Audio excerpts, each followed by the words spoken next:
Yeah, that's exactly right. 1,501 talks, and no one's ever raised their hand. Common Core was one of those rare things that the federal government actually called what it was. Do you think that Barack Obama actually believed that the Affordable Care Act was affordable? No. They give him these punchy names. But when they called it Common Core, that's exactly what they did. They were going to treat your kids, not as individuals made in the image of God, kids with individual strengths and weaknesses, kids who need individual attention to be able to grow in education. That's right. They decided they would treat your kids as common kids. And that's a dangerous thing. Let me grab one of these real quick. And this will help.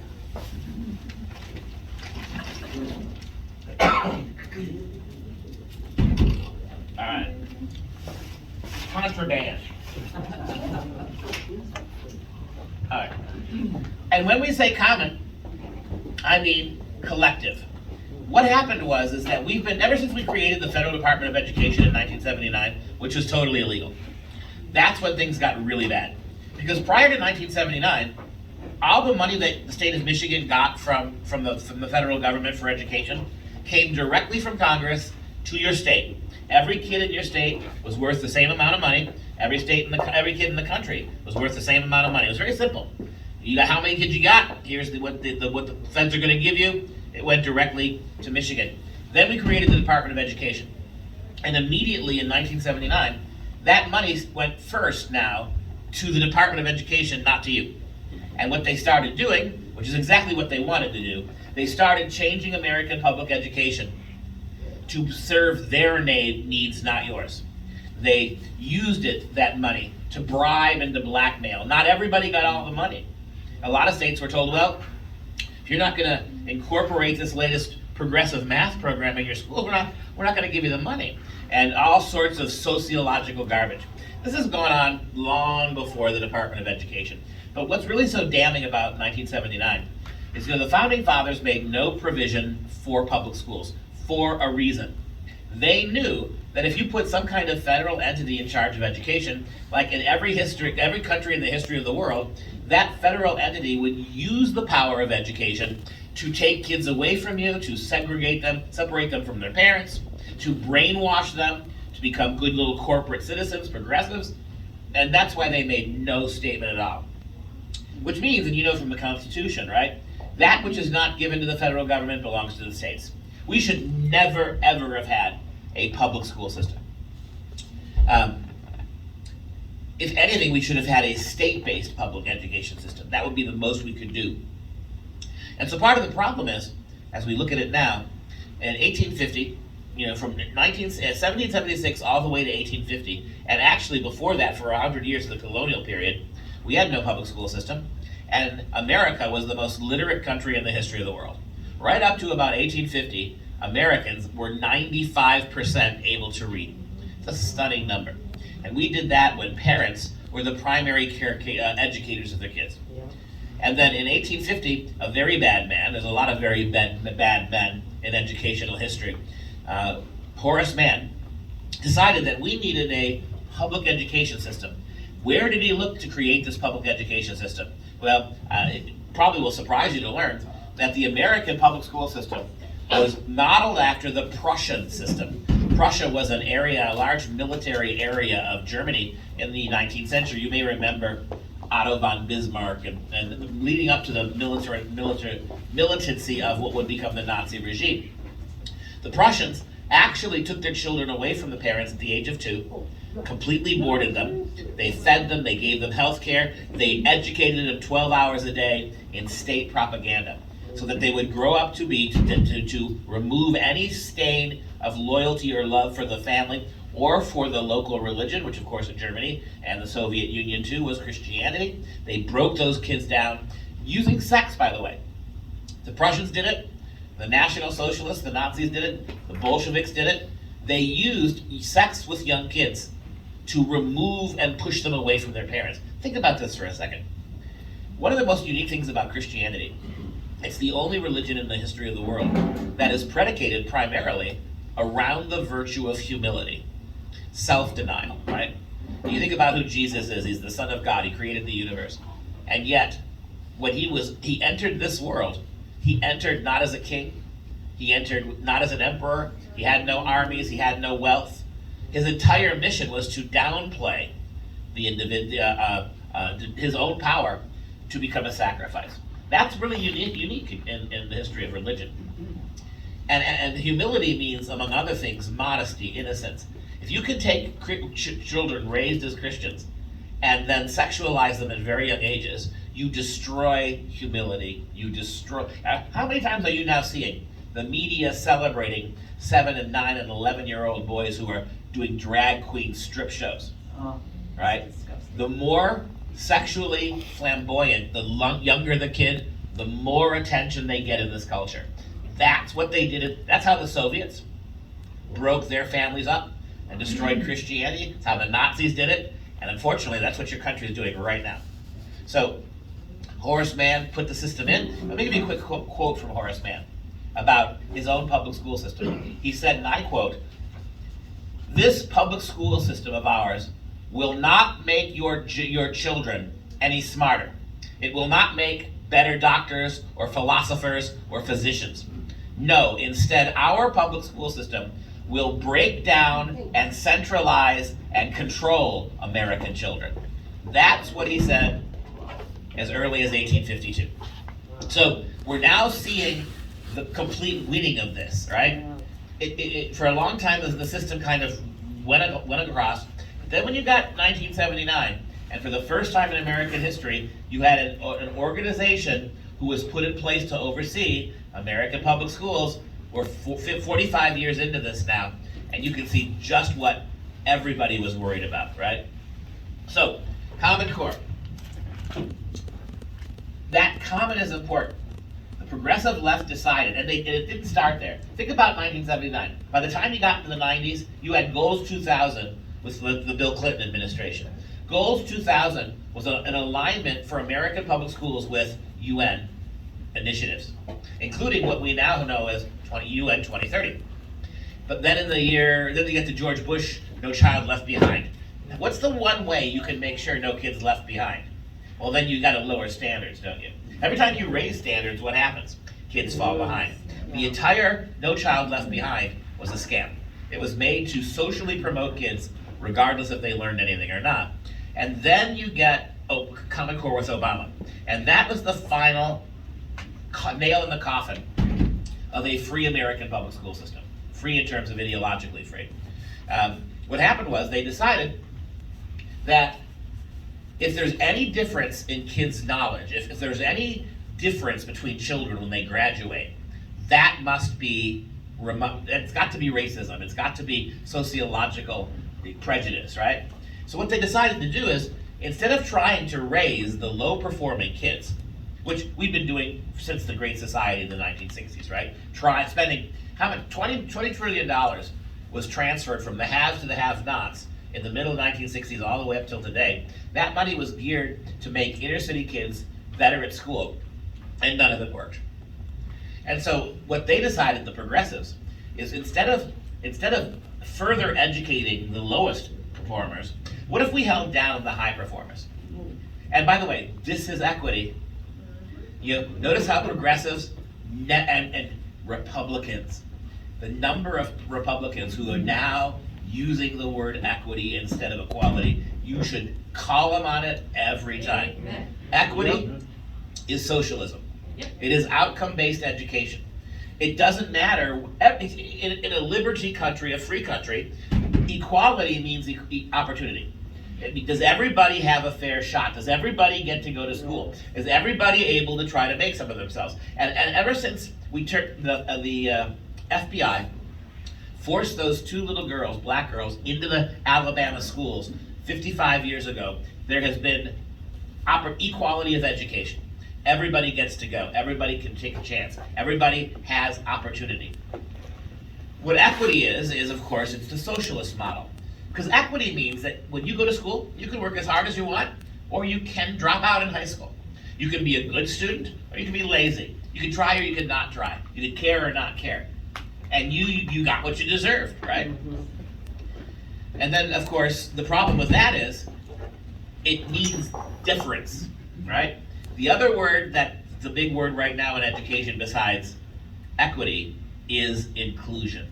In fact, inclusion is the only thing we talk about with education. Now think about this. If you have an educational system that's based only on inclusion, it's not an educational program anymore. An inclusive policy means every kid who goes to school passes from one grade to the next, like everybody else. Every kid who shows up gets a high school diploma, whether he can read or not. Every kid then must go to college. Every college kid then must be guaranteed a degree. Inclusion is the end of education. It's very Soviet, very Marxist. And that's what they're doing now. Sometime over the last 7 years, the American public school system on the inside, the insiders created a coup. They didn't ask Congress, they didn't ask you, mom and dad, who pay for the public schools. They didn't ask for a referendum or a vote. They simply decided among themselves that the purpose of American public schools is not going to be academic learning. You're still sending your kids to public schools because you think they're going to get ABCs and 1, 2, 3s. No. The purpose of public schools, the primary purpose now, is sociological indoctrination. How many of your schools already are teaching social and emotional learning? Okay. Think about what that words mean. They're looking you in the eye and telling you, we're going to focus on the sociology of your children. Are they gay or straight? Can we convince them that they're gay? Can we convince them that the genitals in their pants aren't aligned with the gender they are? Can we turn them on to global warming hysteria? Can we, all these things that they're trying to do sociologically. And then emotionally, right? Your kids' feelings. Where in social emotional learning is there any room for academic achievement? In fact, social emotional learning means you gotta get rid of grades. Yep. Do you know how many valedictorians we've lost now? Class ranks. Remember when you were going to high school? You were ranked in your class, 1 to whatever. They've done away with that now because ranking kids is to discriminate against kids. There was a high school in California 2 years ago, 462 graduating seniors. Guess how many valedictorians there were? 462. Every kid was granted the title of valedictorian, right? Do you know how many honors programs we've lost in this country? Because in an honors program, you're rewarding hard work and achievement, and this is unfair, right? This does not make a common education. This is what we've done. Do you know this? In the last year alone, over 100 universities in this country have refused to even accept the SATs and the ACTs anymore. No testing. We are not taking your kids into college on the basis of what they know. Testing has now been branded because tests discriminate. That word's a good word, by the way. The left has turned discriminate into a bad word. The word discriminate just means, before it got hijacked by the progressives, a discriminating judgment, right? You discriminate every day. You're gonna eat the cheesecake or you're gonna eat the diet plane, right?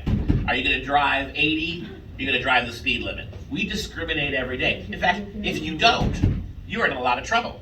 If you don't distinguish between better and worse, you're no better than an animal, right? So don't get me wrong, there can be evil discrimination, but not to discriminate, to differentiate, how can you have an educational system if the only purpose is every kid is the same? It's like forcing square pegs into round holes, right? And whatever overhang there is, with your kids, you take a knife and you cut it off so everybody comes out cookie cutter like. This is the kind of education your kids have been getting for 7-10 years now. And then you think about, and this is the money part of this, I think. When we were giving all these Common Core talks, I warned definitively, if you didn't get rid of Common Core, then what was going to come next was going to be not only worse, but almost impossible to get rid of. And that, my friends, is critical race theory. Common Core said there is discrimination unless every kid is the same kid. Now, critical race theory explains why. And the answer? Because we're a bunch of racists. Because the whole country is racist. Because education itself is racist. I'm a professor of English.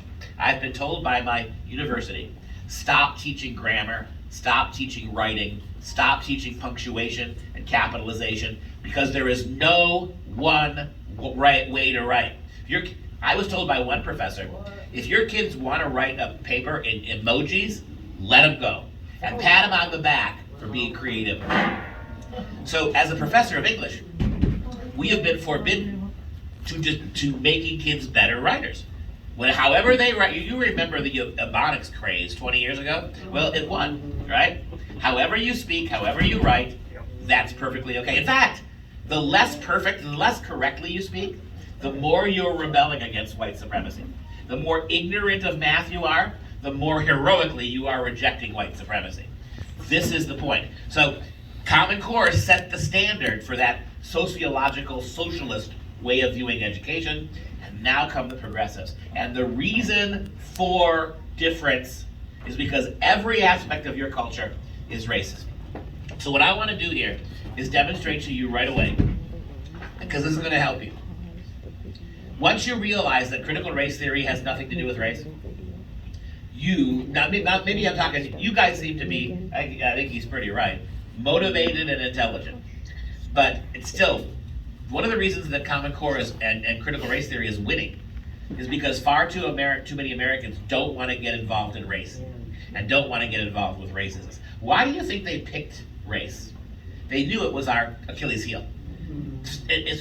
We are so far from being a systematically racist country. We are so far from that we're actually too timid when it comes to race. In fact, your kids now are being segregated, your grandkids are being segregated on the basis of their race. Your little white kids are being told that they are oppressors. Minority kids are being told, don't try, because the system is so slanted against you, you can't win. That's worse, by the way. I think that's even worse than telling little white kids that they're bigots. That's what they're doing. And until somebody starts fighting back against this racial nonsense, do you know that over 150 universities last year had segregated graduations? Graduations for African Americans that were segregated, for LGBTQ kids, for Native Americans. Literally separate graduations for different racial or sexuality people. They're building across this country now dorms in Wisconsin. They're building dorms just for African American kids. No one else is allowed. Why?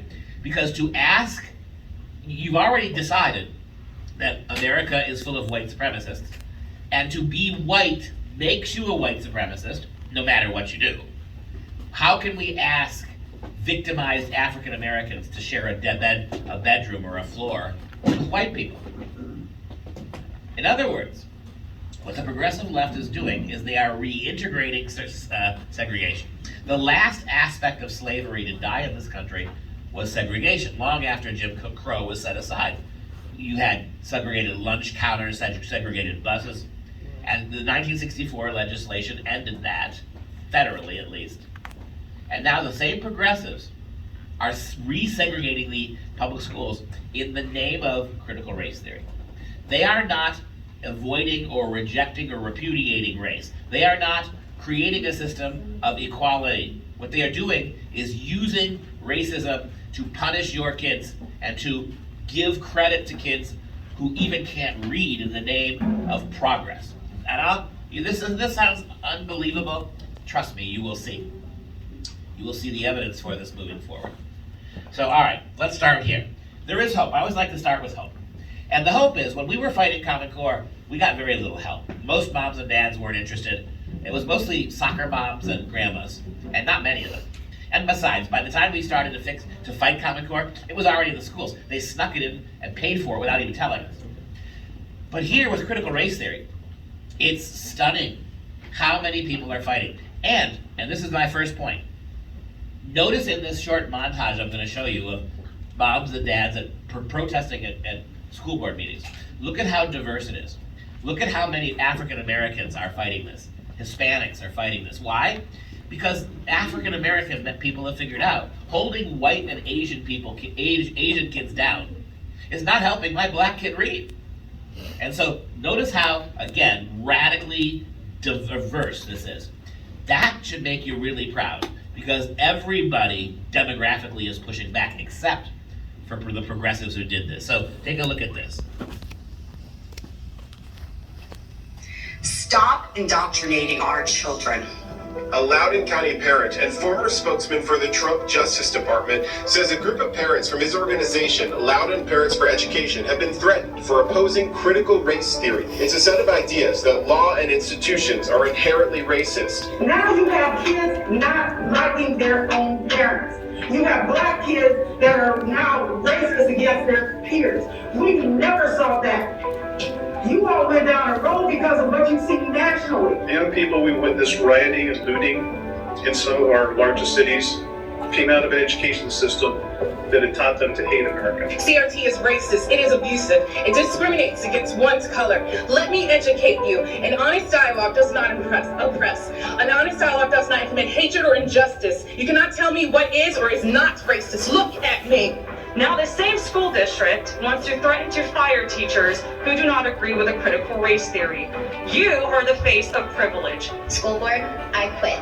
I quit your policies, I quit your trainings, and I quit being a cog in a machine that tells me to push highly politicized agendas on our most vulnerable constituents, the children. Because my right to critique your fascism, which is what this is constitutionally protected. There are emails, public record emails, in which the Director of Equity is lobbying and advocating for public comment to be censored in this school district. You gonna deliberately teach kids this white kid right here got it better than you because he white? You gonna purposely tell a white kid, oh, the black people are all down and suppressed? How do I have 2 medical degrees if I'm sitting here oppressed? There are political signs all over RHS, about specific races that matter, specific sexual orientations that matter, and specific perspectives that matter. When I asked why that was, they told me, quote, whites have a pretty good situation right now, unquote. I was told 2 weeks ago at this very meeting spot, no politics in school. I said there should be no BLM in schools, period. Does not matter the color you make the posters and the font you use. We all understand the meaning. Growing up in Laos, China, all this same very familiar. The communist regime used the same critical theory to divide people. The only difference is they use class instead of race. We have social justice warrior so-called teachers are trying to shove their garbage ideology down our kids' throat. These are our children, not yours. And who are you to educate my children, or any of our children, in life issues? That's our job. Yes. Your job is to teach them math and science. Putting critical race theory into our classrooms is taking our nation in the wrong direction. Racism in America would by and large be dead today if it were not for certain people and institutions keeping it on life support. This is poisonous, this is toxic. We cannot allow this to continue. I know it's going on in mainstream media. I know it's in the sports. But there's millions who disagree. Doesn't matter if you're black, white, brown, yellow, right? And how we treat people is based on who they are and not what color they are. And if they're nice and smart. See, this is how children think right here. Critical race theory wants to end that. Not with my children. It's not gonna happen. My baby's gonna know that no matter what she wants to be in life, all she has to do is work hard, and she can become that. I love all of my students, but I will never lie to them regardless of the consequences. I'm a teacher, but I serve God first, and I will not affirm that a biological boy can be a girl and vice versa, because it's against my religion, it's lying to a child, it's abuse to a child, and it's sinning against our God. Don't push this ideology on children. I'm not going to work in a district that's okay with that.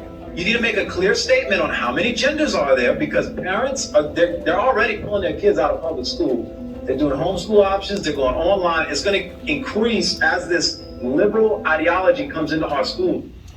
And the funny thing is, all these complaining parents, all these parents are saying, stop racializing our children. And look, this is a deep room. Let me tell you something right now. I'm going to read every slide so you can hear it. And if you grab a business card from me at the end of the day, I'll send you all these slides for free. Just email me and you can have them. So don't feel like you have to film the TV or you have to strain to see. I'll send you all of these free of charge, okay? So you can have them in your own repertoire and use them. So all of those parents who were griping, and a shockingly diverse group of parents, That tells us that for the first time in a long time, all parents are extremely awakened to what's going on in the public schools. That's the good news. And it's not just moms and dads. It's also intellectual classes. This is Thomas Sowell. I think he's the greatest living economist in the world today. Brilliant man, grew up in the South, faced discrimination, took advantage of his opportunities, not his equity, and became an amazing professor. Here's what he said about the public schools as early as 2004 under George Bush. Quote, "Ours may become the first civilization destroyed, not by the power of our enemies, but by the ignorance of our teachers and the dangerous nonsense they are teaching our children. In an age of artificial intelligence, they are creating artificial stupidity, and that's what Common Core is. Let's hold down the high achievers. Let's ignore incompetence in inner city kids and give them diplomas that they didn't earn in the name of leveling the playing field." I don't see how giving minority kids diplomas who are illiterate, I don't see how that's doing them a favor. In fact, that's racism. And I want to throw this into you right now. Not only are we not a systemically racist country, not only are we not that, the fact is that what he says is exactly right here. The only place in this country that there is anything like systemic racism is among the progressives. The progressives who control the schools, and let's be very clear about that. Every aspect of American culture and education, from pre-K all the way to graduate programs and colleges, every aspect of our kids' education in public schools is the ownership of progressives. They own it all. There is no real outlet for any non-progressives. Point them to me. There's nothing. And what I'm telling you is, it's progressive educrats who do not believe that minorities are smart enough to compete. And so what they're going to do is destroy other kids and tell those minorities to just stop trying. In fact, this is Shelby Steele, the preeminent historian of the antebellum South. He's the greatest historian in the world right now about the slave era in America. Here's what he said about systemic racism. I probably couldn't get away with saying this at my own university, but he can.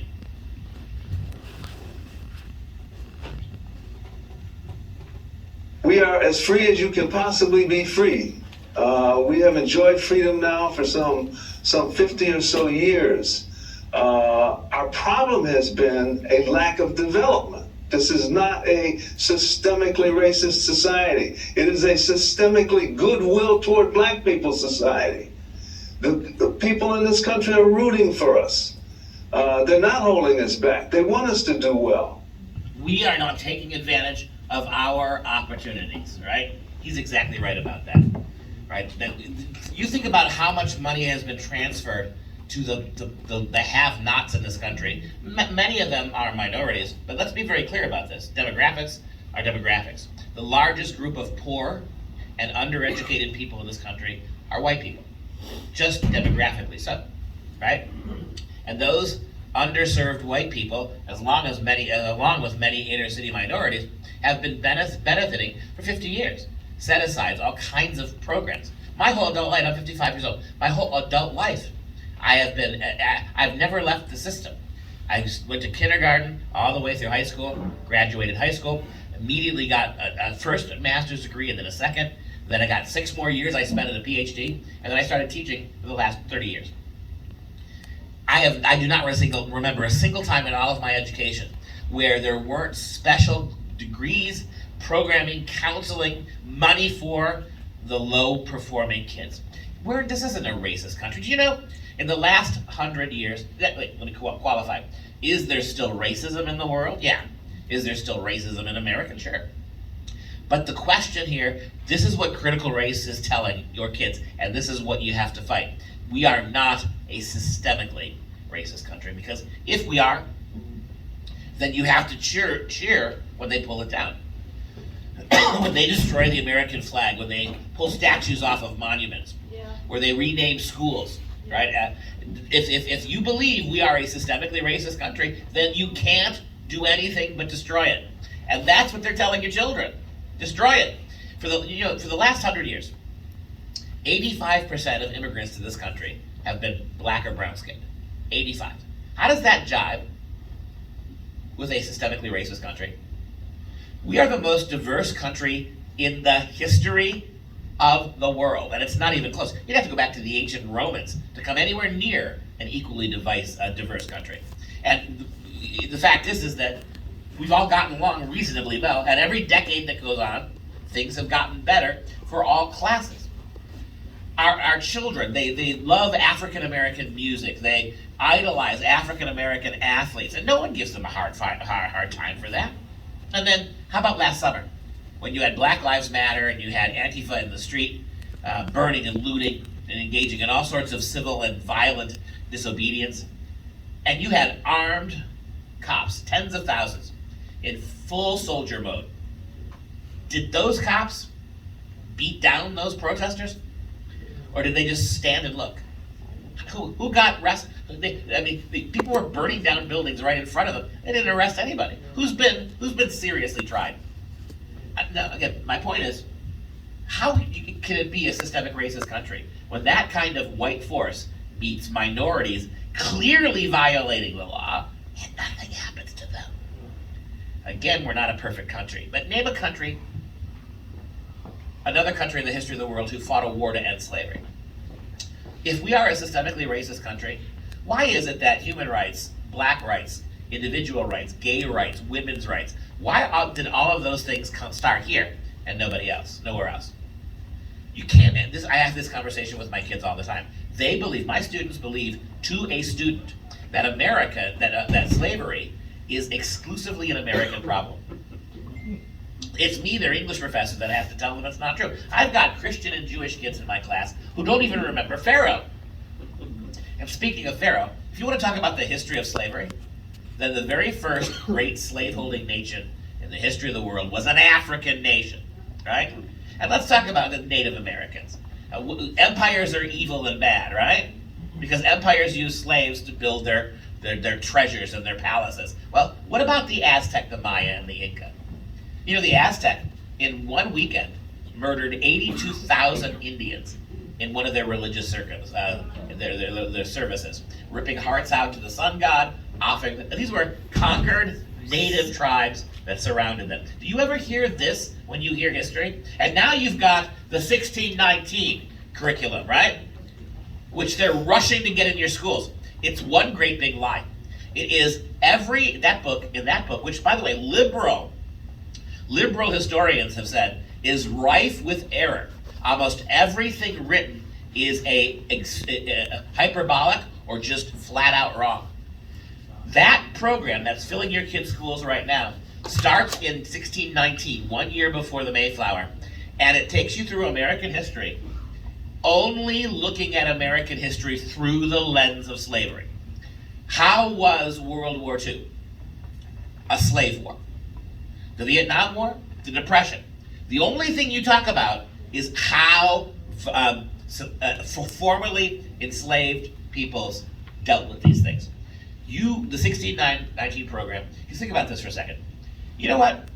If you grew up and you were taught to believe, for kindergarten through all the way through high school, you were taught to believe that the only slaveholders in the world history was Americans, that colonialism and war and imperialism were exclusively white men's problems in Western culture. If you were grown up to believe that, you'd hate your country too. Why now? Why now are they filling the streets? Because Antifa is what? College kids. Why are they doing this? Because for 2 generations now, in your schools, they've been taught that and they're not curious, these kids. They're not going to go try to find the other side of the record. They hate you, and they hate us. A new poll came out about a week and a half ago. It says that for the demographic between the ages of 18 and 25, the college demographic, 3 out of 4 of those people would immediately transform to a socialist country, get rid of capitalism right now if they could. 18 to 25, 75% of that demographic would immediately get rid of free markets if they could. And that's the influence of schooling. Shelby Steele is exactly right And then we've got black professors writing to school boards, begging them to stop using CRT because it's further destroying minority kids. And that's the funny thing. All these changes wrought by progressives over the last 50 years, all done in the name of minorities. Every single one of them put minorities farther behind. Name one thing the progressive left has done for minority kids that didn't set them back further. This is what they're telling you. A group of black scholars penned an open letter to the National School Board Association. Do you know who that is? That's the group that wrote to Joe Biden and said, we need help, we're getting yelled at. Send federal agents to school board meetings to label moms and dads domestic terrorists. This group of black professors singled this group out, urging them to drop curriculum inspired by critical race theory. 21 black scholars said that critical race theory and the narrative of racial grievance are having a damaging effect on low income and minority kids. Quote, the prevailing narrative of racial grievance has corrupted the instruction of American history and the humanities for many decades. And the most damaging effects of such instruction fall on lower income minority kids who are implicitly told that they are helpless victims with no power or agency to shape their own futures. If you're a little minority kid, you're a little 5, 7, 10-year-old, and all you've heard is that the school you sit in is from top to bottom racist, and the country you live in is systemically racist, and school itself was designed by white men to keep you down, why would you strive to master any part of it? That's what the progressives are doing.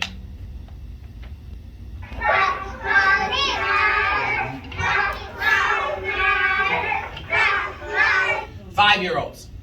You know what? With 5-year-olds, you could have written anything on those posters. Arrest all Jews. Yep. And they would have marched. Yep. They have no idea what they're talking about. Yep. That's the kind of stuff that's happening here. And this is the thing.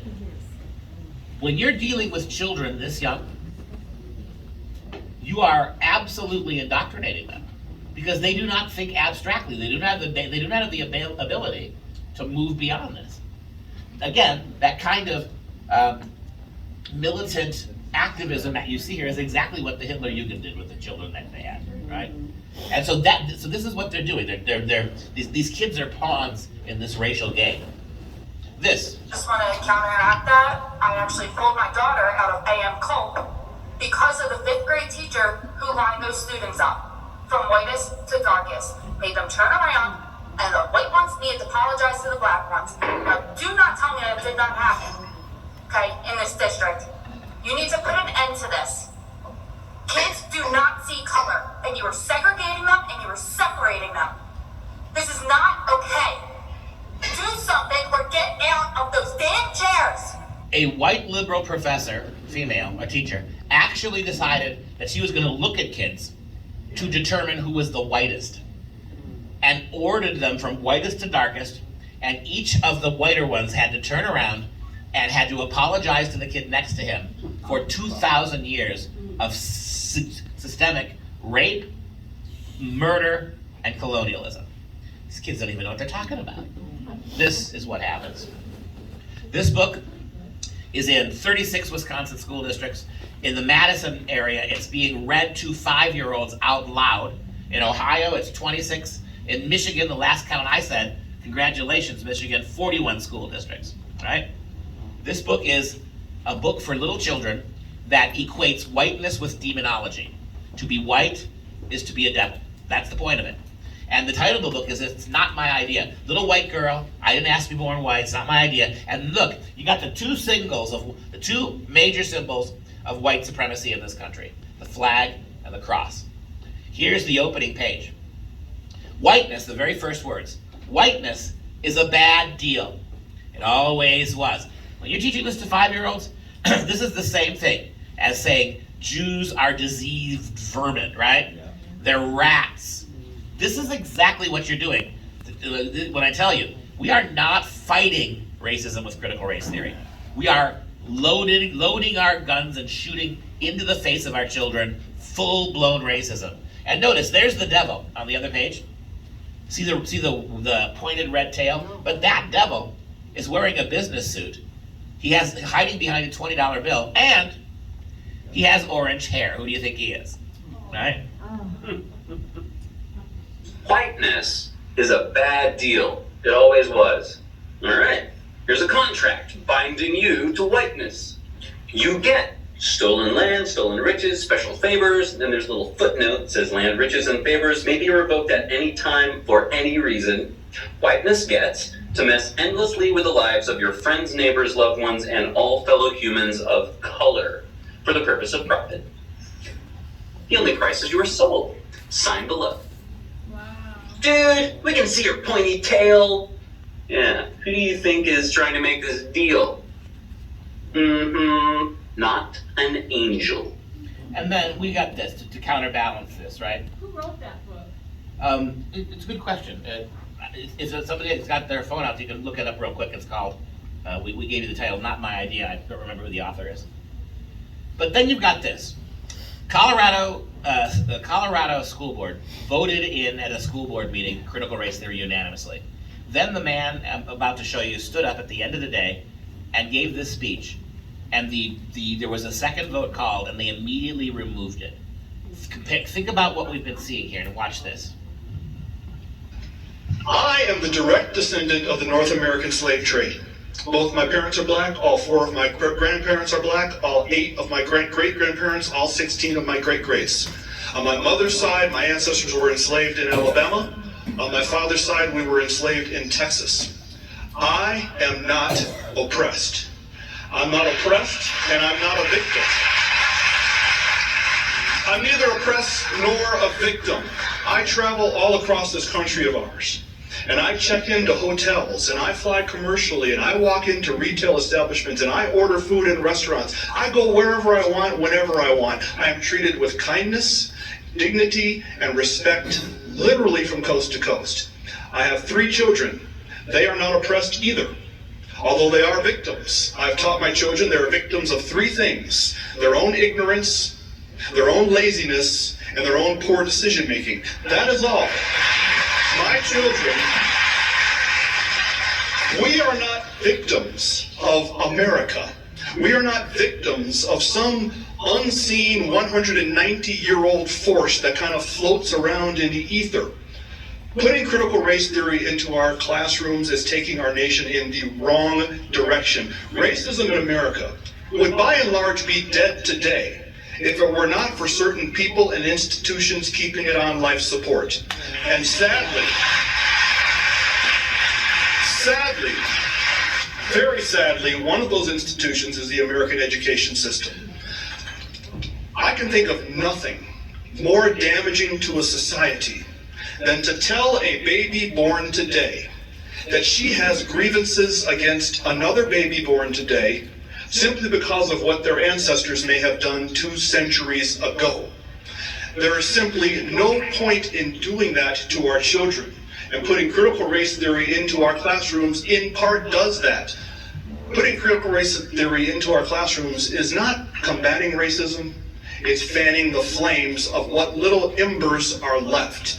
I encourage you to support this resolution. Let racism die the death it deserves, and let's keep living the life of And that's my point. You're beginning to see what I'm telling you, right? This has nothing to do with race. They're using race. Ever since socialism, ever since Marx wrote the Communist Manifesto in 1849, they've been doing it. They've been trying to infiltrate the culture. How many of you remember liberation theology in the 50s and 60s? Remember that? When the seminaries were invaded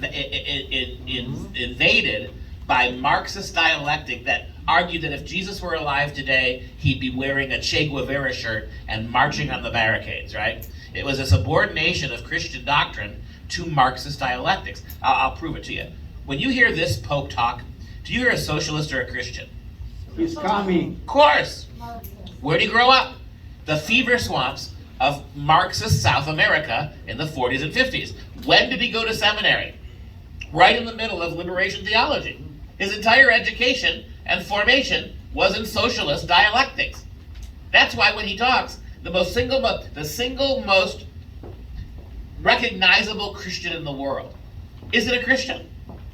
He's a socialist, right? Communist, that's exactly right. Now, you're beginning to see this has nothing to do with race. Well, finish my point. So in other words, however bad America was getting, you weren't going to take Jesus away from us by a bunch of hippies. Remember in the 80s when the wall fell? And a lot of those displaced communists ended up in the global environmental movement? I urge you to just go to some of these great big global environmentalist groups and look at their bullet points. Almost none of them have anything to do with the environment. You look at most of them, they're all about the same thing: open borders, the end of private property, the destruction of the nuclear family. The Black Lives Matter, the two women who founded Black Lives Matter admit in their biographies that they were trained by underground terrorists in how to go about their job. That's what it's on their website. And when you look at the top 10 things that they're advocating for, open borders, an end of private property, an end of the nuclear family. Oh, and by the way, ever since we created the huge federal behemoth in the 60s to give lots of money to single mothers, how's the lack of the nuclear family, how's that been helping black families? You know, before 1960, the African American family was the most stable in the country.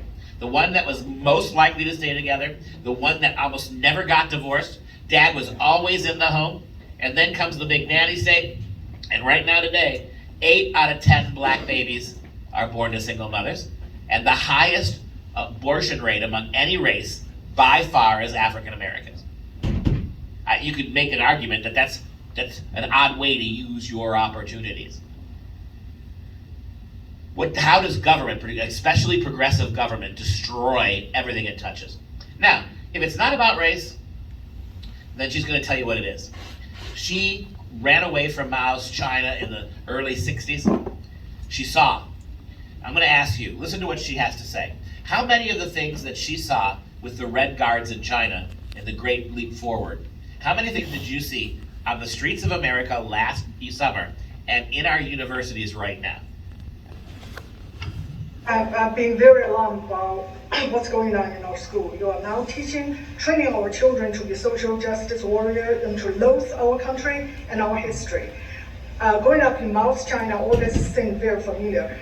The communist regime used the same critical theory to divide people. The only difference is they use class instead of race. During the Cultural Revolution, I witnessed students and teachers turn against each other. We changed school names to be politically correct. We were taught to denounce our heritage. The Red Guards destroyed anything that is not communist, old statues, books, and anything else. We are also encouraged to report on each other, just like the Student Equity Ambassador Program and the bias reporting system. This is indeed the American version of the Chinese Cultural Revolution. The critical race theory has its roots in cultural Marxism. It should have no place in our schools. Exactly. Yep. And brilliant. In China, race was never going to matter because China is one of the least diverse countries in the world. And the way the progressives slobber over China. I mean, they're the same progressives that tell us that walls are evil, right? China built the biggest wall in human history, the only human structure that's visible from space. Right? And we just love the Chinese. Why? To keep out the barbarian, right? And so, we never talk about that. But she's exactly right. There, it was class, right? The rich Chinese, the nobility class for thousands of years ran roughshod over the poor, and that's what worked. Here, in your country, the Achilles heel is race. Primarily because we don't want to get involved in it. You've been told for so long that you're not allowed to have an opinion, or at least one that you say publicly. Keep it to yourself, right? The only way you can be helpful. Black Lives Matter, right? Silence is violence, we're told, right? On one hand, silence is violence. On the other hand, we're told exactly the opposite, right? Only certain people must speak, and the rest of us should shut up. This is what's going on here. And so if I'm going to prove to you, I think definitively that I'm telling you the truth. If critical race theory was really about race, why are they calling math racism? Why are the progressives attacking math and science? You know, math is the least thing that you can turn into discrimination. Numbers are absolutely neutral. A medieval philosopher once said that if God was only allowed to speak one language, that language would be math, because you could never misunderstand it, right? And it's available to anyone and everyone. And so the fact that the progressives now have decided that race is the purpose of math, well, let me show you. Math is not only racist, we are told by CRT, it also perpetuates curricular violence. If you're teaching children math, you are violently assaulting them. According to the Jefferson County Public School District in Louisville, Kentucky, 16 other states have adopted this program as well. To combat the alleged curricular violence that comes with math, the county will, quote, host a year-long professional training program on anti-racist math. Now, I'm going to show you some slides. You raise your hand when you finally see one piece of evidence that math is racist, because they never give you any. They just keep telling you this, right? Here's a quote. The program's goal is to eliminate curricular violence and innovate mathematics education through anti-bias, anti-racist, and racially equitable practices. That's word salad progressivism. Educators will engage in monthly sessions with Latifa Eddine, a professor of math at Kennesaw State University. That's her this professor, mathematics, PhD in math, all she does in math is going around telling everybody why it's racist. She does know math, right? So again, they're just repeating that it's racist, right? So fast forward here. One of the states that's using this is Oregon. Earlier in 2021, the Oregon Department of Education promoted a program, the one we just saw, for teachers that sought to dismantle racism in math, alleging that focusing on finding the right answer in math is a symbol of white supremacy. So if you ask kids to get the right answer, you're a bigot. How about this? Along with other equally white supremacist notions like perfectionism, objectivity, and individualism. Have you yet heard anything about race? Objectivity has to go. That is total socialism. Remember when the Soviets had a newspaper called TASS? It meant truth, and the whole purpose was to lie. This is what socialist countries do. They deny objectivity as possible, so that they're justified in rewriting history, like the 1619 program, from socialist lenses only, right? So, and then look at the last one. This is what I mean when I say socialism. How math is white supremacist because it's individualistic. Who is it that hates the individual? Who is it that wants all individuals collectivized? Who sees the individual as the enemy and the collective as the hope? That's socialism 101, right? Again, they're telling you why they are attacking math. It's nothing to do with race. This is one big move to churn out generations of kids who have been educated like Bolsheviks, unaware of any other aspect of our culture but this. In fact, it gets even worse. How about this?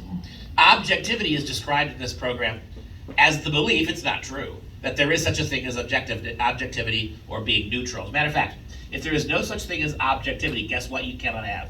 Science. If you insist that science is objective, then you're a white supremacist. Watch this. The program also encourages teachers not to focus on getting a single correct answer in math, but to come up with at least 2 answers that might solve every problem. Your kid says 2 + 2 is 4. My kid says 2 + 2 is broccoli. It's a wash, right? Because there's no objective truth behind 2 + 2 = 4. And if you say there is, then you're discriminating against all the other numbers and apparently vegetables that you want to suggest, right? Seriously, this sounds ridiculous. But keep going. Look at the last, stay with me guys, it's going to get worse. Got these seatbelts, strap them in. Look at this. This program also asked instructors to use ethnomathematics, mathematics that has been reduced to ethnicity, to identify and challenge the ways that math is used to uphold capitalism, imperialism, and racism. So you know why math is racist? compound interest, that's why, right? Again, this has nothing to do with race. And watch this. So what did the Oregon governor do? In July of 2021, under this program, the Oregon governor, Kate Brown, signed a bill suspending all proficiency requirements for high school graduates for the next 5 years. There will be no final exit exams, there will be no quizzes, there will be no evaluations to see if seniors actually know anything. Prior to this, all you had to do to get a diploma in Oregon's schools, if you could read a short passage of English that was on a sophomore level, and you could do sophomore level math, a couple of problems, they'd give you the degree. Now, no standards whatsoever. In fact, a spokesman said that suspending proficiency requirements would aid the state's minority kids. There's your racism. Not asking anybody to prove that they're literate will make sure that lots more minority kids get their diplomas. That's how the left treats minority kids. You're too stupid and too lazy. So what we're going to do is get rid of all assessments so you get the same degree that any other kid gets. We don't care about your future. We don't care what happens to you down the road. Well, we want kids like that, don't we, for socialism? Socialism wants stupid kids because they can't look after their own families. They can't look after their own, they can't raise money. They can't be entrepreneurs. The more helpless your high school graduate is, the more he's going to need government help. And that's why you have a generation now screaming for school loans, erasing the school loans, right? $1.6 trillion of student debt. 1.6 trillion, more than the collective credit card debt of the country. And Biden is on the verge of just wiping it away. By the way, which will make inflation significantly higher than it is now. So, all right, watch this. In February, the Oregon DOE sent a guide to educators claiming that asking students to show their work in math class is also white supremacy. They also said that educators were warned that marking answers right or wrong in math class is white supremacy. So, asking kids to get the right answer. Sir, give me a second here. I got here late. We got here late. Let me finish this because as soon as we're done, I'll let you ask the first question. Let people who need to get out of here get out of here. But think about what they just said.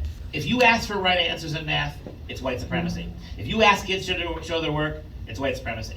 If you mark wrong answers wrong and right answers right, you're a white supremacist. And look at the last sentence here. This guide also claims that respect for the written word is a hallmark of white supremacy. If you think children should be taught to read, or that it's important to read, you're also a white supremacist. You see what I'm talking about? This is dangerous Marxist dialectic. And our kids at every level are experiencing this in the school. Right? Our president is speaking it. Our president is speaking. Of course. And his Secretary of Education. You know, the very day our Secretary of Education was nominated, you were exactly right about Betsy DeVos. Not only was she not going to help anything, she was on Jeb Bush's Common Core.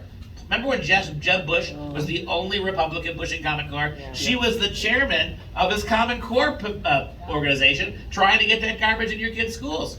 That's who Donald Trump is. Now, with all fairness to Donald Trump, what does he know about public schools? Spent his whole life in silver spoon schools. What would he know? And as soon as he got in the office, he had 4 legal cases right away to deal with. I get it, but he did promise us that he's going to get rid of the Department of Education. Didn't do it. And he put a Common Core lackey into the Department of Education. Did education get worse under Betsy DeVos? Nope. Did it get much? No, it didn't get much worse. Did anything get fixed? No. It was already, by the way, when Betsy DeVos took over, we're already dealing with stage 4 cancer, right? Did she make it worse? She was ineffective. She didn't do much of anything. The one thing that she did do is take visits to UN organizations to talk about mutual cooperation between us and them. And now you've got Cardona. And here's the thing. Cardona said, the current secretary, from the first day he was nominated, that he believed that critical race theory should be in every grade in school. Not a single Republican senator voted against him. Not one. And let me give you an example. You want to cry? Yeah? Typical math, critical race theory math test. Notice what you've got. Below you've got math problems. At the beginning, you have a short biography of Maya Angelou, an African-American activist, a black activist.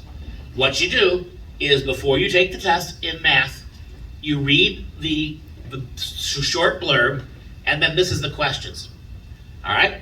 If you don't know any math, but you go back and read and you could fill in the blank about the biography, you get the math question correct.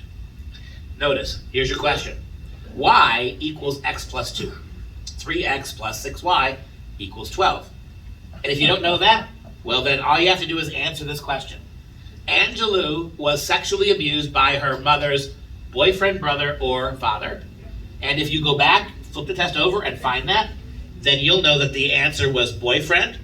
And all you have to do is circle A, and you don't even have to do any math. If you and the thing that really gets me is they put it on the test. It's 4 sentences. You can get 100% on a high school algebra test in math without ever getting a single question right. That's critical race theory math. Oh, in English.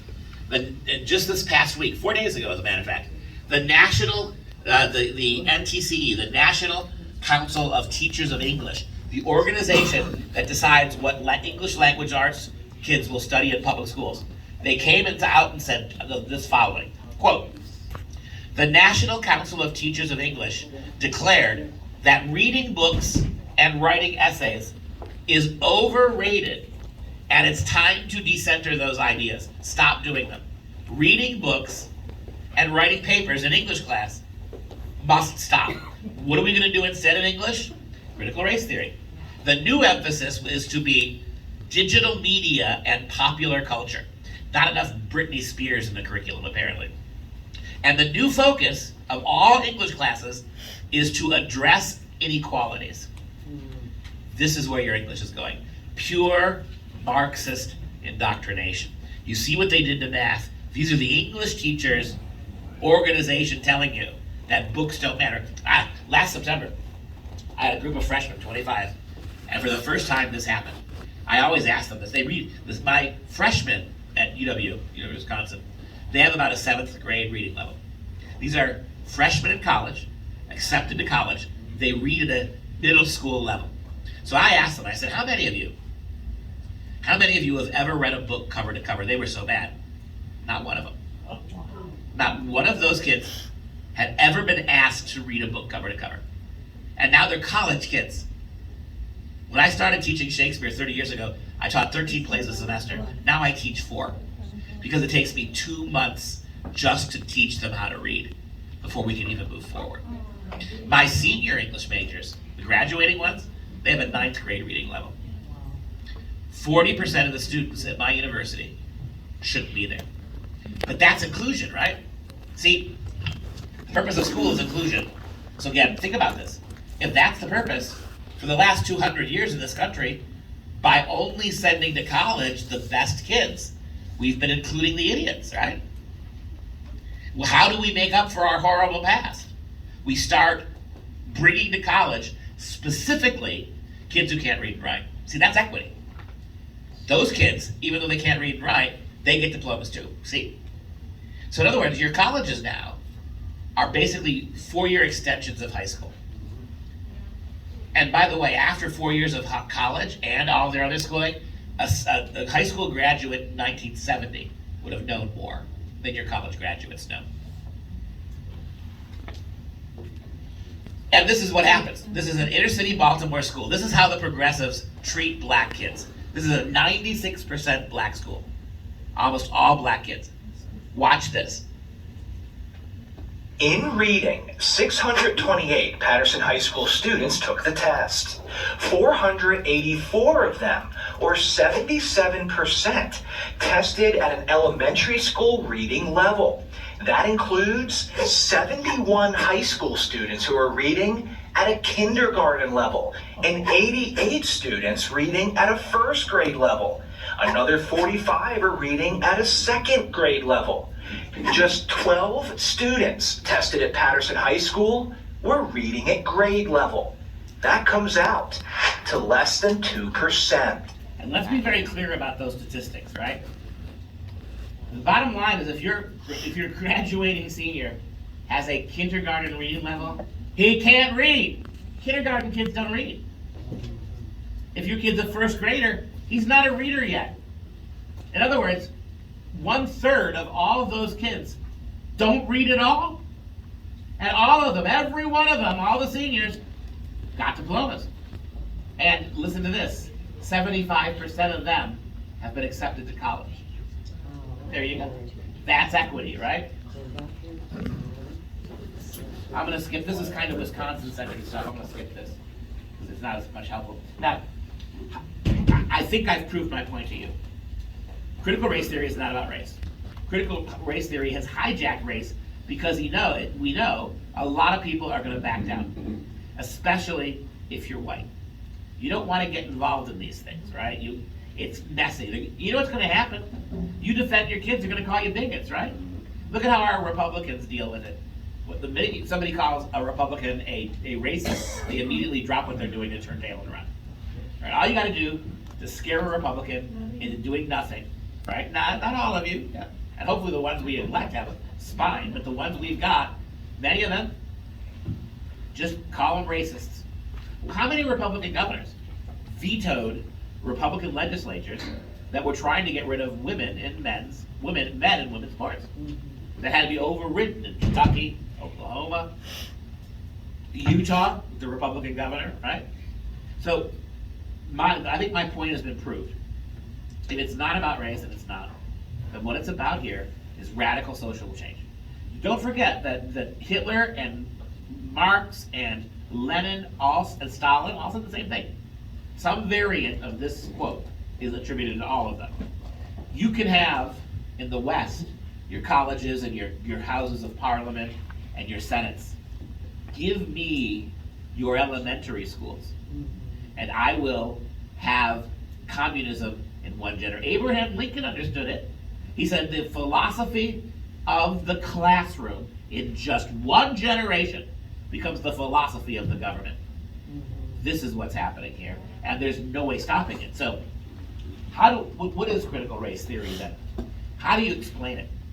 It's so hard to get rid of it because it's not a written pedagogy, it's not a set of standards, at least with Common Core. You could walk into a high school, open the textbook, scroll down to the second page, yep, there it is. This book is aligned with the Common Core, blah, blah, blah. Critical race theory is not that way. There's no such thing as critical race theory for dummies, books sitting on your teacher's desk. It's a way of talking that there's no way to manage, right? So I've compiled for you teachers teaching it. This is the best way to show you. Once you see this, you won't forget it. Here we go.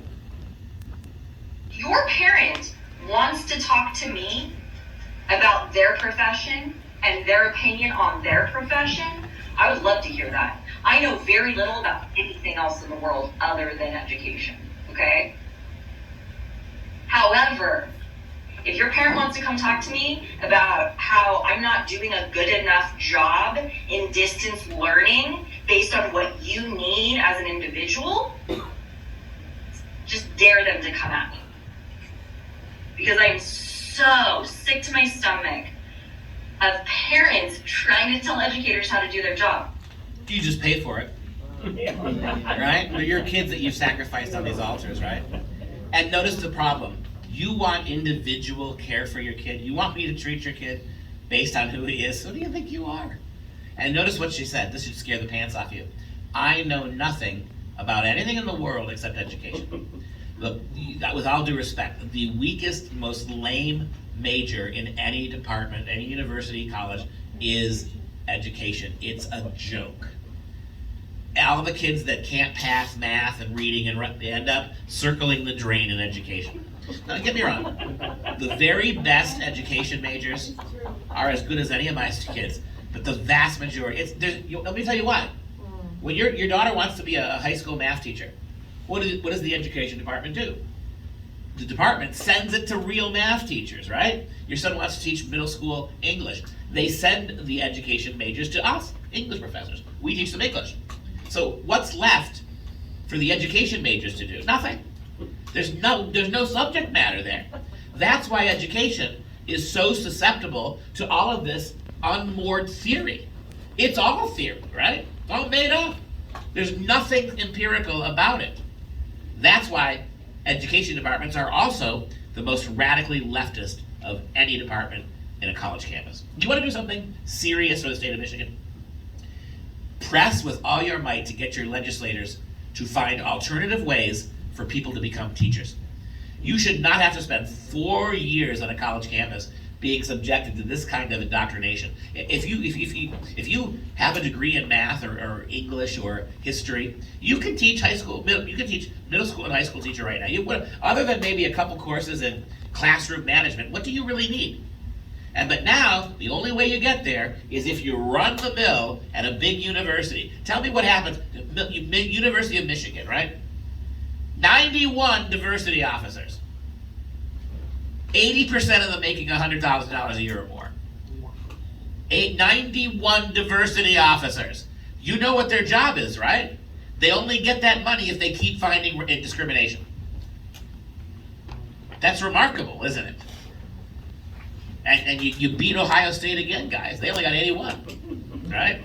Hail to the victors, right? You look at how the public universities are scripted now. The entire focus is on DEI, diversity, equity, inclusion programs. That's it. When was the last time you heard a public school teacher anywhere talk about reading and math? I'll show you. Watch this. High school chemistry teacher. You wouldn't know it. Listen. And my governor has put into place some ridiculous legislation that many governors across the country have put into place, such as I can't teach anything divisive, I can't teach critical race theory, and I can't teach about racial equity. This is at all public schools, colleges, and universities. So, teachers, in the past, we've been activists. After the of last year, we really need to stand up and do what's right for our kids right now. So this is a call to action, teachers. We gotta stand up and fight for our kids because this is the other thing that my governor has mandated for next year is that every classroom, it's mandatory that we all have an American flag, and it is mandatory that we all do the Pledge of Allegiance every morning. Good.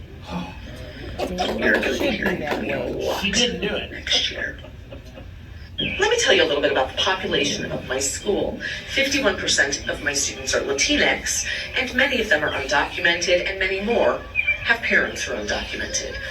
So when they come into my classroom and see signs that say no human is illegal, they don't need to know who I voted for. I don't need to tell them. When my black students come into my classroom and see my Black Lives Matter posters, I don't need to tell them. When my LGBTQ plus students come in and see my pride flag, I don't need to tell them.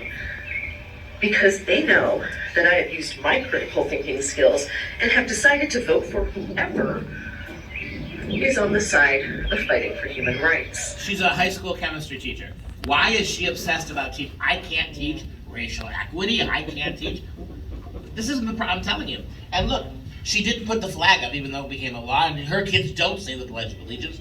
But notice what she has in her classroom.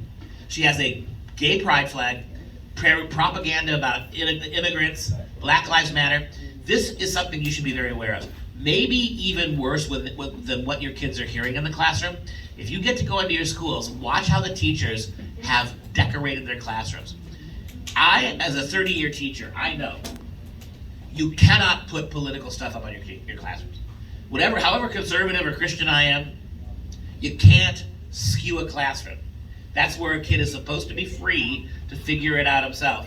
I'm telling you, if you walk into most of your middle and high schools, for every one American flag you find, you will find 10 gay pride flags. And as you watch these teachers, right, let me show you how this expands. Watch this.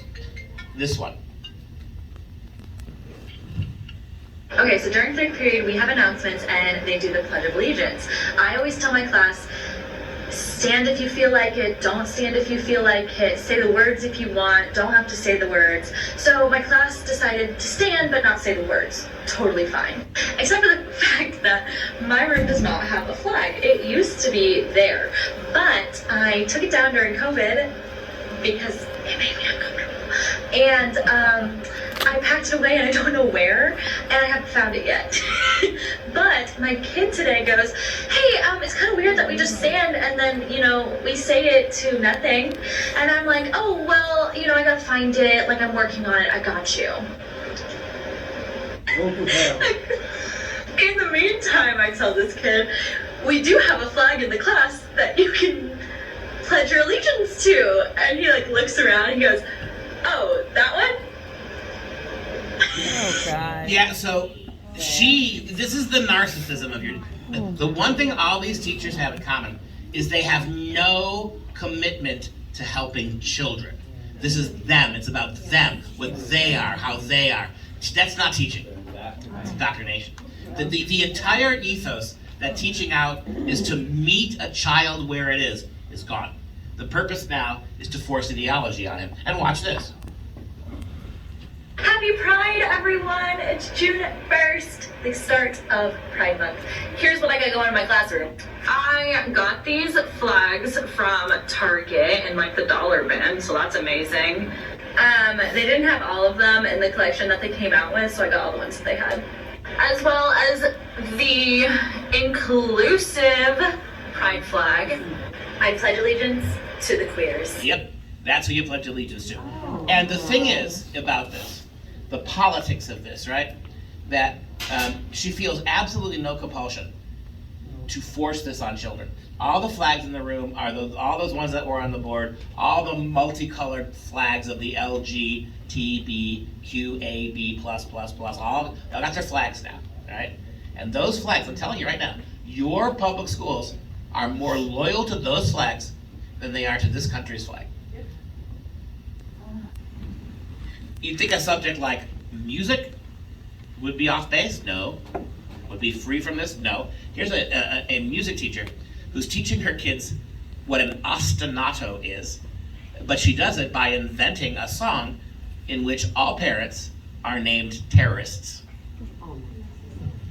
Here's your ostinato. Terrorist, terrorist, purple, for parents are. Terrorist, terrorist, purple, for parents are. While some had good intentions, they all were misinformed. Now threatening violence, doxing teachers has become the norm. They come to school board meetings with lots of things to say, and they will bully, cuss, or scream if they don't get their way. Everything I've shown you so far is not anywhere on a curriculum sheet. You could go ahead and do a FOIA investigation. You won't see this written down anywhere. This is why you're in trouble. Because now, unless you put cameras on all teachers, how do you catch this? You pass a law in Michigan that every 8th grader for one semester has to study the Constitution. Do it. And you know what you're going to hear? Okay, let's do that. Let's talk about how the Constitution is a racist document written by slaveholders. It's a sexist document. It's a document that neglected colonial gay people, right? Then pass another law. That second semester, you got to teach the Bible. You know where to go with this, right? This is what makes it so difficult. And watch this smug teacher. No comment from me required.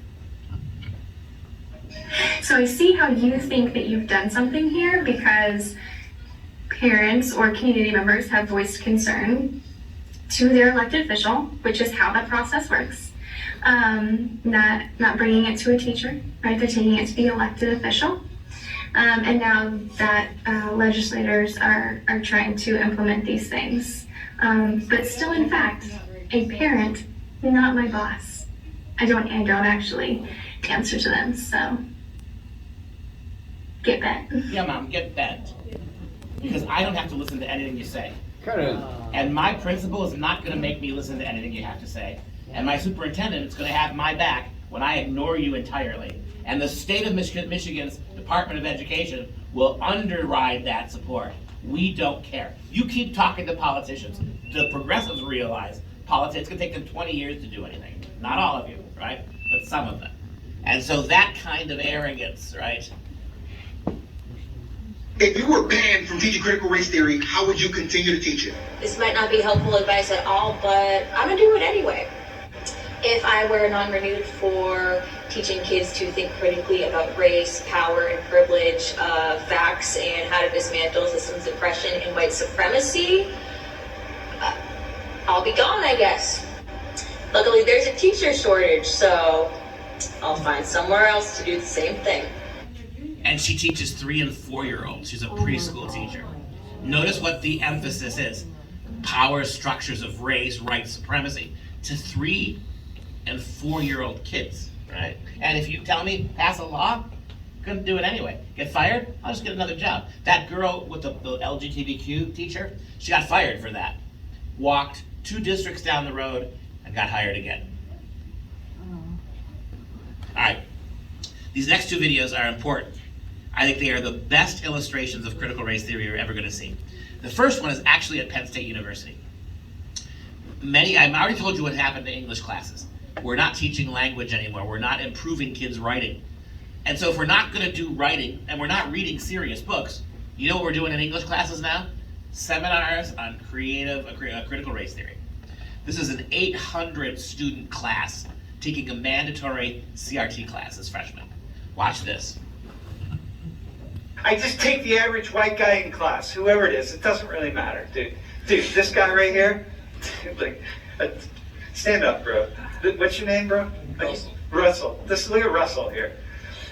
Russell has, Sean, I'm making your argument for you, right? Look at Russell right here. Just doesn't matter what he does.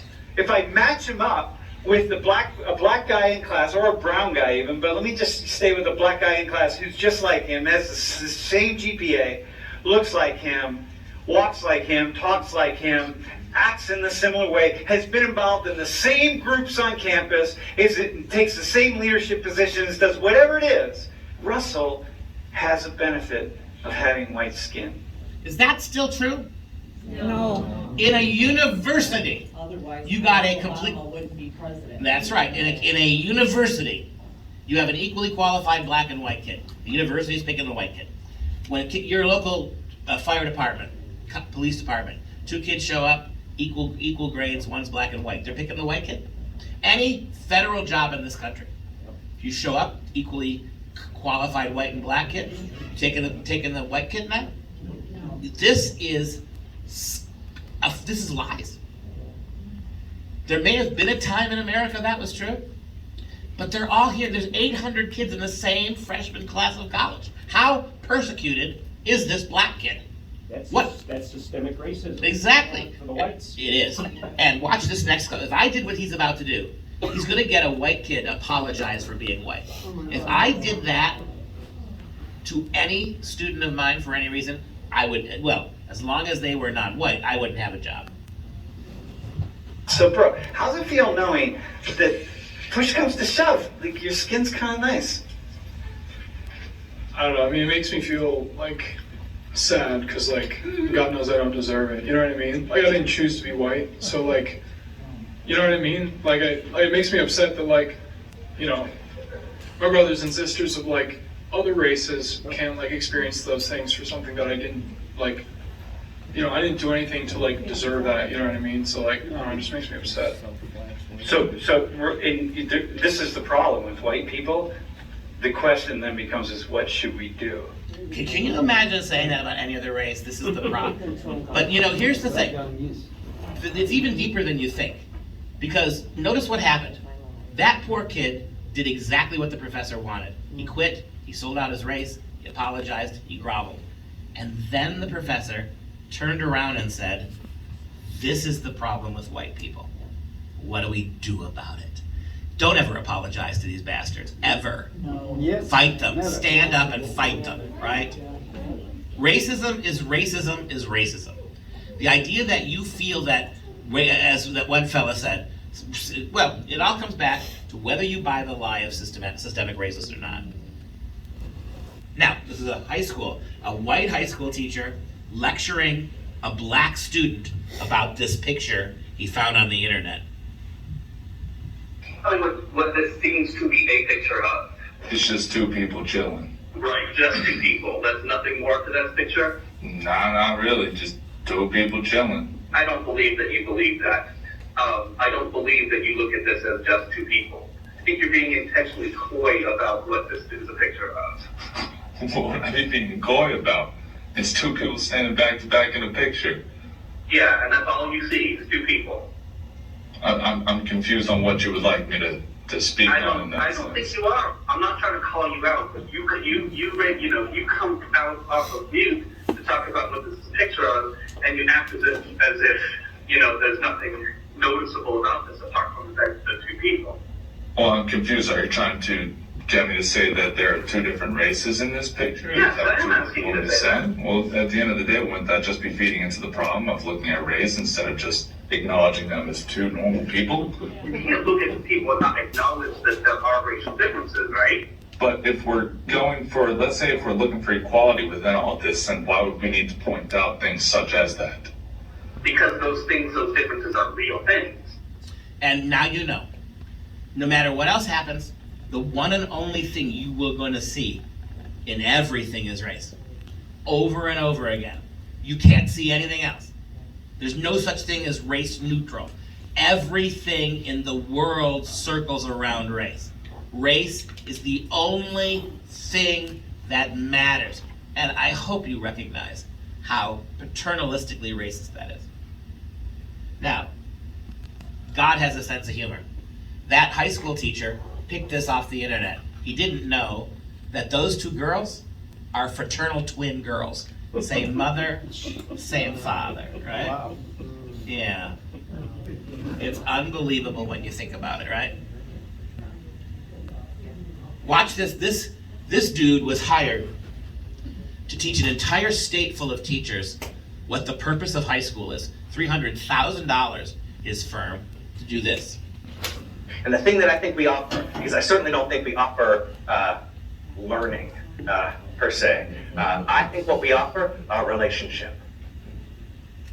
I think what we offer better, because the learning part in terms of information, what historically high schools were for, was dissemination of information very quickly. It organized information to disseminate it. Well, actually the internet's better than the high school is. It's faster, it's got first person, you can do interviews, you got video. You're like, truthfully, the teacher in relation to dissemination of information is obsolete. But the teacher in relationship to relationship is the thing. We are not going to bother with education. You want a high school diploma or education? Go to online. But we are very groomy, creepy, right? We're going to form relationships with your kids. That, my friends, is social emotional learning. Manipulative. And by the way, these are teachers with 4-year degrees in education. Do you trust them? What qualifies them to oversee your kids' emotions? Are they psychiatrists? They're the least qualified people in the world to be concerned with your kids' sociological and emotional worldview. But all of them, and they're abettors here, they don't even believe in education anymore. And what do they believe in? This. Adults, to change adults, sometimes I wonder whether it's even worth it. Sometimes you're like, you know what, forget it. They should just get out of the way. We should get out of the way, like kids, because kids are faster. They'll change much faster. Adults are in the way. You heard him. What's the purpose of education? Change. That's it. Radical change. This is, without beating a dead dog, I think you see how prodigiously socialist this is, right? This guy's a high school teacher. Listen to what he has to say.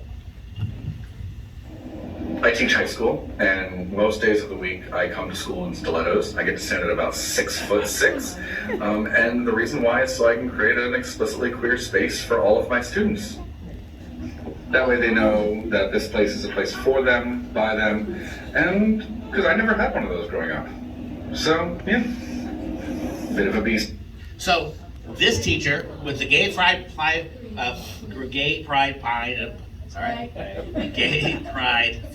behind him. My brain moves faster than my mouth sometimes. He's going to do this so he can create an explicitly queer for my kids. And 99% of his kids aren't gay, right? You see the vanity here? Because I never had that. How do you stop this? How do you get these? Well, have you heard about the transition closet? Schools all across the country are beginning to build closets in their public schools, and those closets are chock full of clothing, from the hyper feminine all the way to the hyper masculine. And the purpose of them is when your kid shows up at campus, he's able to or she's able to go into the closet and take off the clothes you forced him to wear and put on any clothes that he or she feels comfortable with. Included, we'll read it here. The transition closet is coming to schools near you. The idea is to provide a closet in the public school where kids of all ages can take off the clothes parents force them to wear and change into the clothes that fit their own gender identities. Fremont High School in Oakland is the latest school to provide one. Besides clothes, the transition closet features videos teaching girls how to bind their breasts so that they appear more masculine, and, not listed here, videos to show young boys how to tape their penises between their legs so they don't show. The concept began at a Good Shepherd Lutheran Church in Fayetteville, Arkansas, and is designed to let trans-identified youth circumvent parents and socially transition without their knowledge. They don't care what you think. And by the way, that school there in Oakland, guess who teaches there? And you get to hear him again. Stiletto Boy. The goal of the transition closet is for our students to be able to wear the clothes that their parents approve of, come to school, and then swap out into the clothes that fit who they truly are. And I use the idea that this is like Superman changing in a phone booth. But that idea actually goes a lot further than that, because Superman isn't Clark Kent. Clark Kent is actually the disguise. And when Clark Kent goes into the phone booth, he transforms into Superman, who's really just who he truly is, Kal-El. And so this gives our trans students the opportunity to be the superheroes that we know they are. So, exclusively gay spaces, because I never had one, and we are the ones who are going to let your kids be whatever they want, and we don't really care what you think. And the trans kids, that 1 in 1,000, those are the superheroes. What are the rest of your kids? Do you notice how this so-called inclusion excludes 99% of the students? Yep. That's exactly right. Whenever you hear a progressive use the word inclusion, start counting the number of people that they've excluded to get there. And if you watch your kids, all the great TV shows, you already know Disney, right? That's a lost cause. But even things like YouTube Kids, be careful. When you let your kid get on YouTube Kids, there are thousands of videos like this targeting kids as young as 3 and 4. This one is for kids 4 to 10 years old.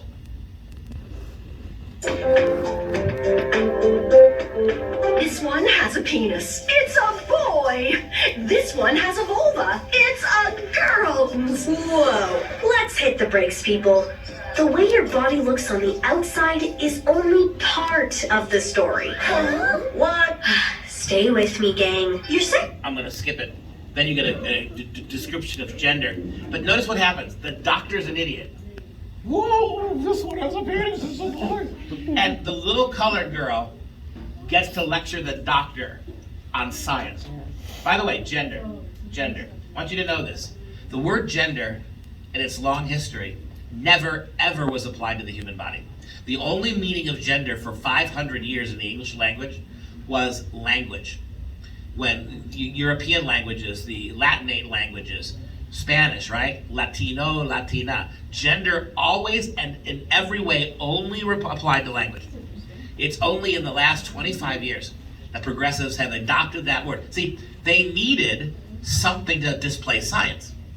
So they took the word gender, which had no association with sexuality, and they overrode that to get rid of biological science.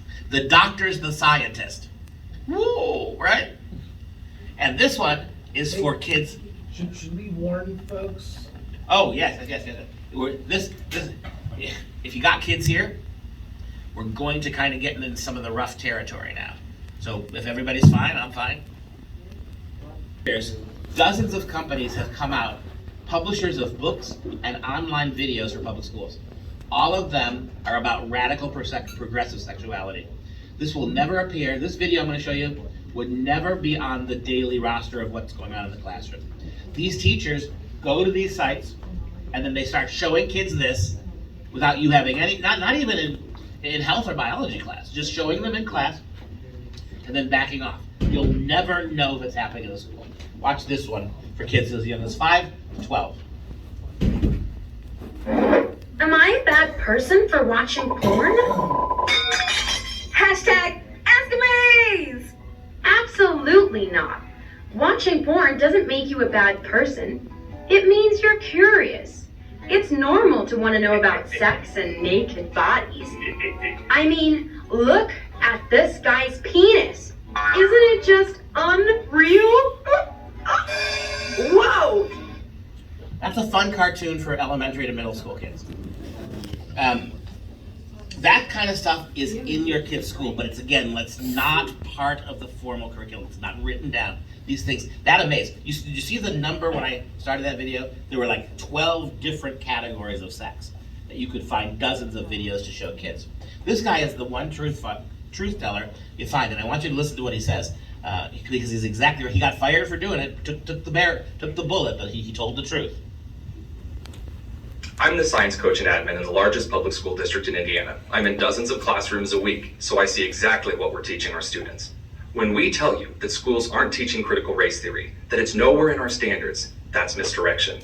We don't have the quotes and theories as state standards per se. We do have critical race theory in how we teach. We tell our teachers to treat students differently based on color. We tell our students that every problem is a result of white men, and that everything Western civilization built is racist. Capitalism as a tool of white supremacy. Those are straight out of Kimberly Crenshaw's main points, verbatim in Critical Race Theory, the writings that formed the movement. This is in math, history, science, English, the arts, and it's not slowing down. If students of color have lower reading scores, it's because of inequity. Therefore, we take from the white students and give to the colored students. That's Richard Delgado, straight out of CRT and Introduction. All teaching is political, with reality and facts taking the back seat. That's Dr. Gloria Ladson-Billings, who outlined how she saw critical race theory fleshed out in public schools in 1995. When schools tell you that we aren't teaching critical race theory, it means one thing. Go away and look into our affairs no further. It isn't about transparency, it isn't about cultural relevance, it's race essentialism, painted to look like the district cares about students of color. We call it anti-racism, so you feel bad if you disagree with our segregationist pedagogy. It's taking advantage of kids' vulnerability and parents' inactivity to preen over social snake oil schemes designed to create division. Parents, when we tell you critical race theory isn't taught in our schools, we're lying. Keep looking. Yep, and he got fired for telling that truth. What I liked about that video, you've been told by Joe Biden, you've been told by Dr. Jill, the educator, that critical race theory is actually something that developed in law schools. BS! As early as 1995, college professors were doing that. And I started graduate school in the early 90s. I signed up for a seminar at Purdue University. I was getting my PhD in Shakespeare. A seminar on Shakespeare, graduate class. Showed up, found out the first day of class, the class was actually Shakespeare and feminism. We never talked about any Shakespeare. It was 16 weeks of feminism in the 16th century and the oppression of women. The next semester, I signed up for a course in Milton, the great Christian poet, Paradise Lost. When I got to class, it was Milton and Marxism. Now, Milton died 200 years before Marx was born. But we wrote we were forced to look at the greatest Christian poem in history through the lens of atheistic Marxism. That's critical race theory. That's what I was subjected to 35, 40 years ago. They're lying to you about this, right? Big time. All right. We can do this pretty quick, the sex stuff. Give you some examples. Well, I mean, I don't mean to be... Look, the hardest thing I've ever had to do in my life is show things like this to you. It's disgusting. its stomach quivering. But like I said, when the Republican Party, the legislators who theoretically could take care, wouldn't even look. I'm going to show them, right? Give me some examples. Students as young as 13 in Leander School District, Austin, Texas, were exposed to graphic sexual content in class, including graphic verbal depictions of gang rape. These were as kids as young as 13 and 11. A sample from one of the books they were reading was, quote, "She reached inside his pants, then into his underwear, and wrapped her hand around him. He bit down hard on his bottom lip." You go to the next argument here. So what happened was, moms got really angry. They went to the school board to protest this. And when they went to protest, they were actually attacked by teachers and citizens of Austin, Texas. They were mailed dead things, dead animals. They were sent nasty, very nasty, cardboard penises with horrible things written on them. I've heard the school board meetings online. You can watch those moms complain. Not a single mom ever brought up Christianity or religion. All the moms said, this is age inappropriate, this is too young, this is pornographic. What happened? So according to parent Emily Long, parents were initially alerted to the problem in August of 2020 when kids told their parents how uncomfortable they were in class. Family concerns were not received with tolerance. Proponents of the pornographic content, allegedly including both teachers and parents, lashed out at the concerned parents, calling them religious zealots, bigots, racists, and dicks. The harassment did not stop with name-calling. Some of the people speaking out have received anonymous cardboard penises in the mail with anti-Christian messages, calling them names such as cunt. One concerned parent told the Daily Wire, others have received dead animals on their porches. The parent claimed, photographs here are by Daily Wire. This was sent during Easter week. It's an erect penis with the words, "He has risen across the testicles," and a crown of thorns at the top. What was on the back of this?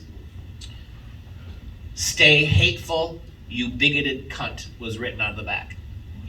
The envelope it came in read, "Fondle with care." A more intellectually ambitious message was a phallus festooned with glitter, and on the back of that, it said, "Hope this sparkling dick calms your fear-mongering, you book-hating Philistine." There's the penis in question. There's the mailed statement to her. These are the books in those Texas schools. These books are all in your kids' schools. Here's, as a professor of English, this might be, from my perspective, one of the worst things I've shown you yet. What they're reading in the schools, there's not a single book from the Western classics.